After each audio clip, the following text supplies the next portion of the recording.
in the show, we told you about Joe Maffo's latest gator conquest, removing a 12-foot, 1,000-pounder from the north side of the island. When Joe's not chasing down critters, he's educating islanders and visitors alike. Kayla Logue visits one of his classes at the Coastal Discovery Museum. I'm here with Joe Maffo, our well-known local gator catcher. Gators are clearly heavily populated around here. Could you give me a little insight of what your job consists of and why it's so important, especially in this area?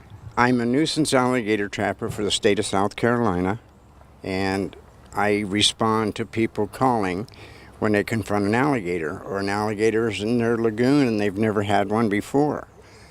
But most of the alligators now that we're seeing are moving because of mating season. And the large males are running the smaller males out. So we're having encounters with smaller gators and large gators as well. But it's that time of the year.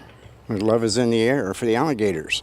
All right. And now I understand that you recently encountered the largest gator you ever had on the job. Can you tell me a little bit about that catch? Yes, ma'am. That alligator was on the roadside, kind of tangled up in a fence. He was trying to get to a lagoon, and the fence was between him and the lagoon.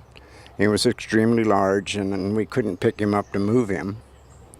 So we did move him, but we used a rollback truck, and we relocated him, which I made the judgment call to do, which turns out to bite me because it was the wrong call. I should have followed protocol and dispatched the alligator, but now I have to face the consequences. But he should live the rest of his life out where I put him, and nobody will ever see him again. Right, but he's clearly not the size of these little babies we have here. But could you give us a few tips, maybe just to the public, about alligator safety for the future? Yeah, absolutely. Just pay attention. If you know you have an alligator in your lagoon, please don't approach it. Don't let your dogs out at night. And again, just, get the big picture. Pay attention to, if you know you have a gator in the area, just pay attention. Don't go there with your dog. Don't go to water's edge. God gave them to us as gifts. And if we have an alligator in the ecosystem, it's perfectly balanced. So that means that the turtles and the birds and anything aquatic goes to the water's edge and in the water is all balanced. And the gators are all part of that balance.